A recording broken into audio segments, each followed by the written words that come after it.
ভারতের ওড়িশা রাজ্যের কেওনঝড় জেলায় ব্যাংক অ্যাকাউন্ট থেকে টাকা তুলতে গিয়ে এক অস্বাভাবিক ঘটনার জন্ম দিয়েছেন এক ব্যক্তি।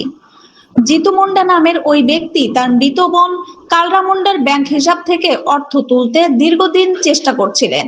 তবে ব্যাংক কর্তৃপক্ষ নিয়ম অনুযায়ী প্রয়োজনীয় নথিপত্র ও মৃত্যু সনদ না থাকায় তাকে টাকা দিতে অস্বীকৃতি জানায়।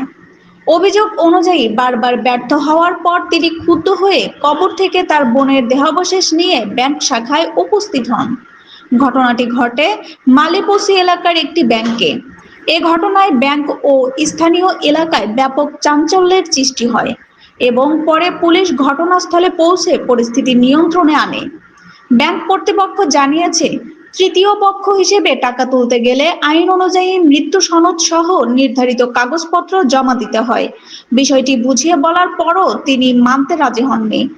স্থানীয় প্রশাসন জানিয়েছে, বিষয়টি মানবিক দিক বিবেচনা তদন্ত করা হচ্ছে এবং পরিবারটিকে প্রয়োজনীয় আইনি সহায়তা দেওয়া হচ্ছে।